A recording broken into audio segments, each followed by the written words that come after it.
Selamat malam Cahayu. Sugeng dalu Papa Rudi Wis kelingan karo papa sik kelingan. Masih dong. Waduh kan lamu tak jumbo. Iya.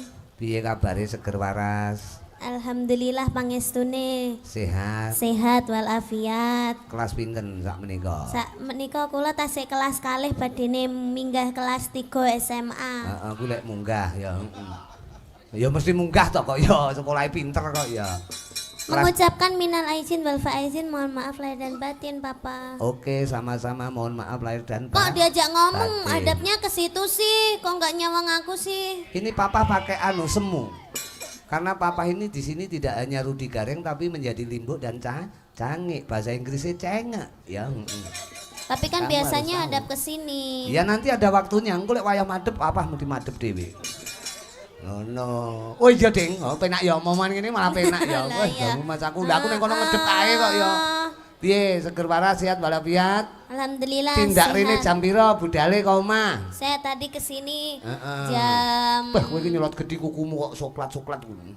merah ini merah. Oh bukan iya coklat. mataku sing rada anu iki. Nyawang apa-apa malih ketok anu. Tadi berangkat ke sini tadi jam sekitar jam 9. Oh jam 9. Naik Ya. apa? Naik apa? Naik angkot. Angkot. Iya. Naik kok ya. Naik iki ning dhuwure angkot berarti. Iya, iya di atas angkot nanti. Metongkrong itu. gitu. Iya, di tali. Oh, enggak kademen. Hubus-hubus. Wuhus-wuhus, angine banter banget. Iya. Malam hari ini Pak Sanjaya utawa ini markas besar Sanjaya Group Ya. punya hajat ya kuwi molo kramake Kang Putra utawa Putra Mahkota bahasane. Heeh. Jadi Mas Andre kalian Mbak Devi didongake coba. Iya. Menika piantun Nasrani Cahayu. Oh iya. Iya. Oh Menika iya. Pak Sanjaya Tadi saya sekeluarga. sudah ketemu juga sama Mas Andre sama sudah? Mbak Sudah Devi ketemu? tadi sudah di situ sudah salim. Sudah bincang-bincang? Sudah tapi belum foto. Oh, nanti, foto, nanti nanti. fotonya nanti. Ini Mbak Devi sama Mas Andre. Ini Pak Sanjaya. Mas Andre kan gantengnya kaya nom-nom aku mbiyen ya. Rumah saku, ngono rumah saku dhewe Mas. Tapi Andre. Mas Andre kan baik. Iya. Tapi papa enggak baik. Papa kan ngentek-ngentek nih. Weh rumah saku wae. Saking gantengnya ya. Lah, Pak. ngono lho. Lah, iya. Jadi pokoknya selamat menempuh hidup baru ya buat Mas apa? Selamat menempuh hidup baru buat Mas Andre dan juga Mbak Devi. Semoga Apa? Dikaruniai momongan. semoga cepat diberi momongan. Oh, diberi iki Semoga ya?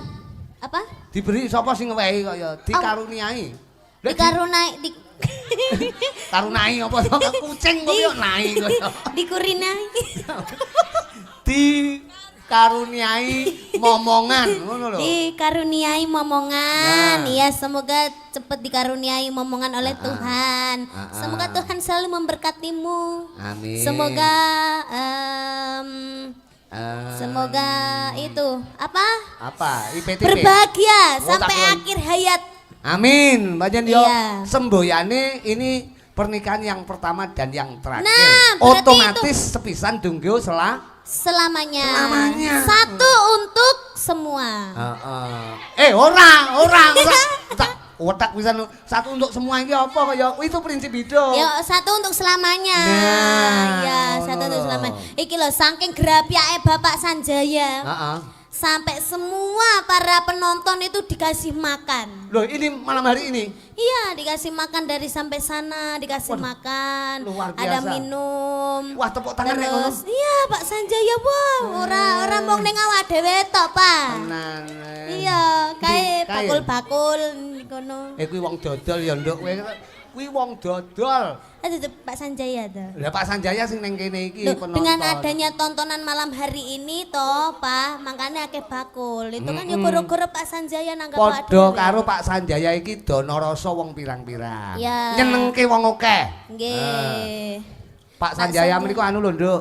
Menika srawunge piantune luar biasa. Luar Najan biasa. Piantun Kediri Ning nyatane karo penggede-penggede padha tepung. Nggih, Pak Sanjaya kuwi wuh, konten number 1 niku. Lah iya. Anggere buka HP ngono wis sampai Metu. tekan dhuwur panggung batinku iki jane sapa ning dhuwur panggung. Lah kuwi sing kagungan dalem kok ya. Lah nggih niku kan wau kan mboten semerep niku wau. Kuwi jenenge piantune Prasodo. Sederhana. Nah, ya jal kowe gelem ya kapan-kapan wewuh terus munggah ngene. Nyuting dhewe. Ning nyatane panjenengan menjadi tulodo ing ngarsa sung tulodo ing madya mangun karsa tutwuri handayani. Pokoke sukses selalu buat Sanjaya Group. Nah. Nggih. Sanjaya Group itu apa, Pak? Itu, wah lagi truknya Pak Sanjaya Muat. itu pirang-pirang Apa? alat berat. Alat berat. Sampeyan pengen numpak bego ya. Besok karo papa. Numpak bego bareng-bareng balapan. Egrek. Balapan kita kok aspalnya malah rakuan kok ya. Lah terus begonya ditaruh di mana? Loh ini lah ya dibersihkan no. Penyanyi kaguan gawe iki semua kendaraan armada kabeh dileh. Oh, gitu. Iya, iki kekompakane grup Sanjaya ngene iki diresiki bose arep ndek gawe kabeh kendaraan singkirke. Oh, iya. Dek kapan ke pas singkirne aku pas ning kene. Klewu lho kok motorku kleru sini. Kuwi nek aku mulai mlaku aku. Nah, nembang ya, Nduk. Nembang, buat Pak. Pak Sanjaya, buat Mas Andri. Iki mau ana pundutan jane, ana pundutan. Ana apa ya? Kusuma Wijaya. Kuwi sing ndi ya? Oh, Kusuma Wijaya. Kusuma Wijaya ki sing ndi, Nduk? Aku. Kusuma ning ati. Piye to? Piye? Waraono aku waraono. Piye? Mah, mesti ya, Mah. Sing to. Ngarep dhewe. Kusuma ning ati. Waraono aku, Ken. Mah. Kowe iki sinden gaul lho, kowe iki. Lah sampean iki lho diwarani gak gelem meneng kok. Lah iya, Pak. Piye? Kusum. Kowe galek ngono kowe ngeces kowe. Ayu-ayu wong ngiler kok ya. Piye? Wong ngiler ki pinter, Pak. Wong ngono. Ya. Wah, ya. Batenku layak sendur kan mau angge ngene ler. Nyapa nduk kok ngiler? Lah pinter kok.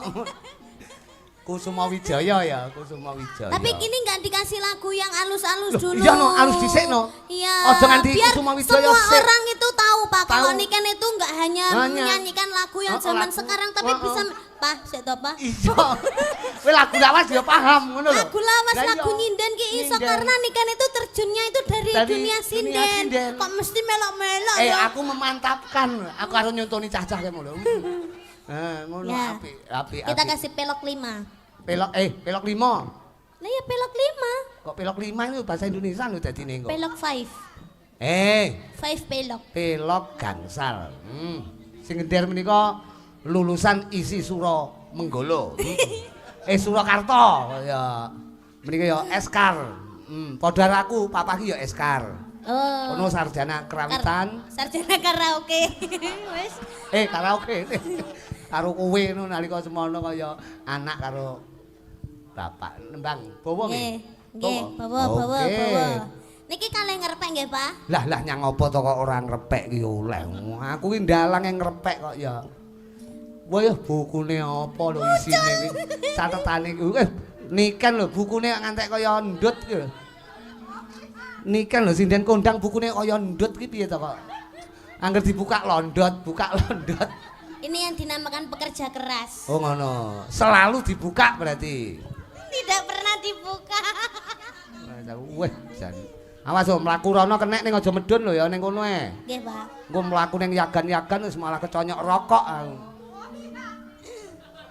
Menengo nang uhiha. Oh.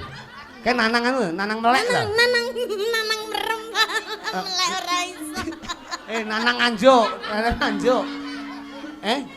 Sandinge pra melek ta kuwi. Jenengane kuno kata-katane no jane alus, tapi nyeluwekit ngono. Ora, maksud tak dongake ben iso melek. Nanang niku nggih lulusan SH, Pak. Kuliah. Lulusan SH. Sarjana apa? Susah hidup. Oh tak kira sarjana hukum kowe ngawur. Ora. Padha karo sing ngendhange ya sarjana hukum. Dadi sarjana sore ning hukuman. Dihukum bojone maksudnya. Ayo metu tak hukum kowe. Mengke Nanang diaturi minggah nggih, Pak? Oh iya, engko. Mas Nanang. Nanti. Ayo. Nanti sampe naik ya kalau udah bar wayangannya. Oke. Dia pengen ngedep ketuk sih.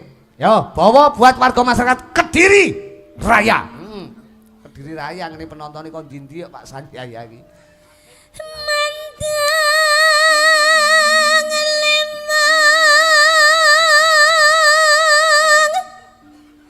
tan bisa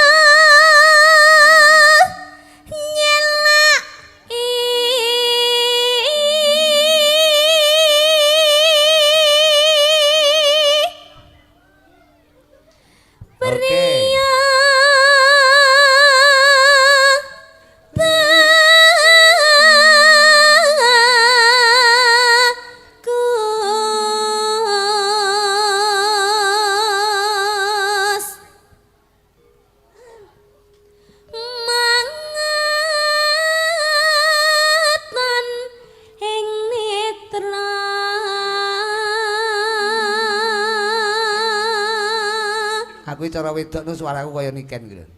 Ini sarene lanang kokean rokok wis malah suaraku mlebes. Makanya berhenti merokok, jangan merokok terus. Saya itu kalau merokok selalu berhenti Cahayu. Soalnya lek ngerokok karo dari numpak tadi, motor. dari tadi. Ini kan berhenti. Lek karo numpak motor, aku udah ngeneki moto. Karo berhenti, bener ya? Ya sembarang. Piye. Kleru.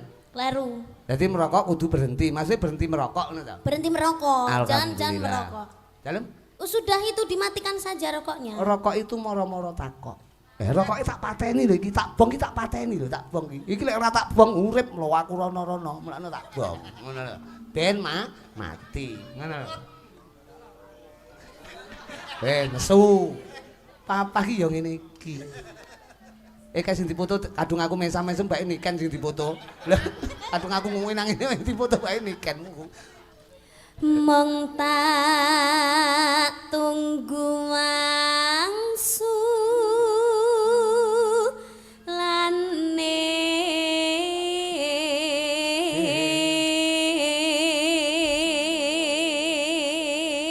Mong tak tunggu wangsu lane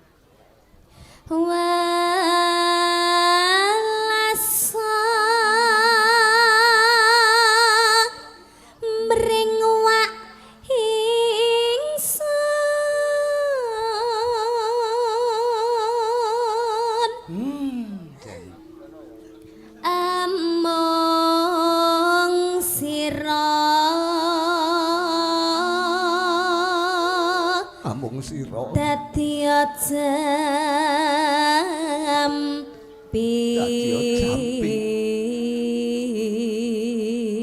Aku maksudnya tembang iki jane bingung aku. Amung sira dadi jampi, maksudnya mosok kancane dadekne jamu. Ya, maksudnya dialah menjadi obat. Obat. Iya, obat. Obat itu apa? Ya jamu kan penggantinya obat. Wong ngono, jadi obat. Sakit berarti, lagi sakit. Sing sakit sapa? Ning bawa ki sing sakit sapa? Gini loh, Pak. Piye? Seumpanya, sesegonya. Umpamanya ini diibaratkan Mas Gebi sama Mbak Andre. Kuale. Mas Andre sama Mbak Gebi, ngono. Debi. Mbak Gebi sama Mas Andre. Debi. Wis to ben sak karepku. Bocah ngeyel tak. Seumpama kedua temanten ini, ya toh. Seumpanya sepanya, terus. Kok angeleran to dina iki ngomong. Loh, ora apa-apa ya seperti ini. Inilah kehidupan ngono. Dadi seupama Mbak Devi. Aku lek kadung guyu no. Mbuh angeleran. Kowe kok lek ngompol lho, kowe engko. Mas angger guyu meni teles kok ya. Iki guyu apa ya, Ran? Kowe iki mulakno ya, kowe kudu sering ngomelu papa ben iso guyu. Stres. Lho. Wayangan ra wayangan pokok melu ngene ra ya. Tenan. Ya bangkrut aku. Heeh. Bangkrut piye wong njaluk apa-apa tak tukokne pokok duitmu dhewe.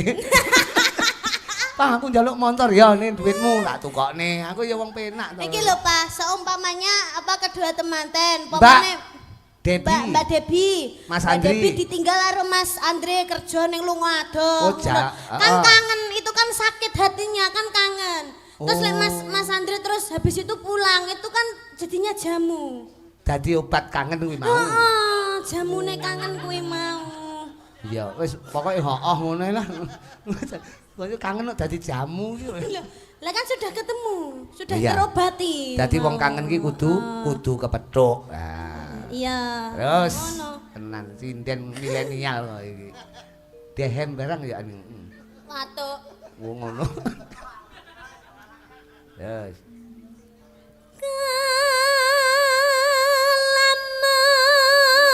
Kalaman kasunya tan kadya panyuwunku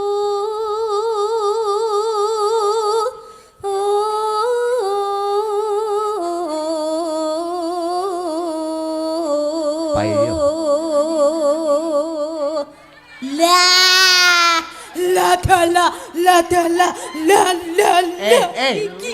HP ning golek teles aku.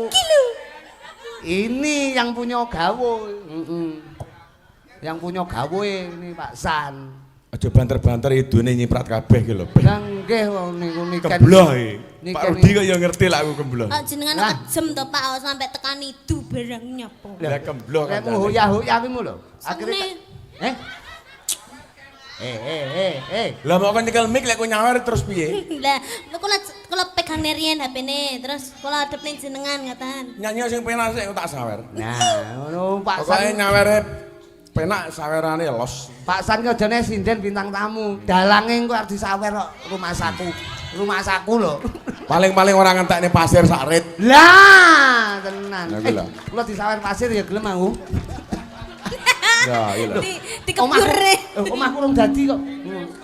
Pak nganu Pak Dalang. Nggih. Ya lek golek sinden nyanti kok ayu-ayu men. Wah, niki tenan kok sinden iki. Tapi pun dilem Pak, lek dilem ayu sesuk aku ndak ono. Aku pengen Mbak Niken duet karo manten. Oh, Oh, mangke. nggih. Oh, Mangke nggih. mawon. Enggak iku mantene wedok ketokane ngantuk. Oh, sakniki, sakniki. Oh, sakniki. Heeh. Ah. Iki. Lah niki mboten dibacut nerian. Sik bawane ini bentek dulu. Cara wong mangan ben dintekne karo niken. Iki HP-ne selak anu ya, selak Iya. video terus ya. Gak iso mati soalnya iki. Pun mboten saya dipateni, Pak. Nanging aku mong manungsa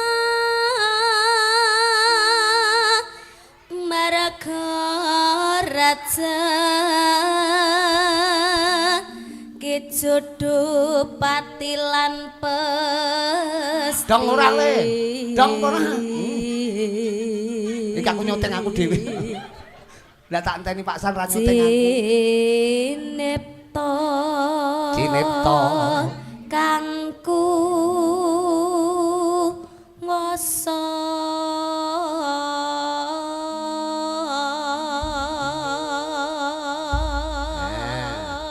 Lagune napa niku Pak San lek duet? Anu nduk diselani putrane Pak San ya, Mas Manten apa Mbak Manten iki? Nggih. Sampeyan delok nasi nyeluk Mbak Niken ku gelem. Mas Andri. Nggih. Ana iki bayare luwarang lho. Kale Mbak, Munggah, kale Le. Mbake. Nah, Ya, Eman-eman. dua-duanya sini. Maneman bayare larang ya to. Sinten? Pak San Mbak iki Niken kan ya penyanyi kelas berat to. Lho nggih mboten to Pak lek larang, Pak. Pak. Kelas berat. Nggih lek. Ya tak wae 1000 sampean gelem apa piye? Ayo, jal. Lah liyane ke 1000 ya gelem. Sampean yo. 1000 ya mah to Pak, Lah lek 1000 dalah repes. berarti kan larang kelas berat berarti. Lek 1000 ya mah, nek 100 gelem. Lah dalah. 100 saya garek dipingne, Pak. Dipingne Iya. pira? Lek 1000 ya mah no. Coba Mas sinten niku? Mas Andri.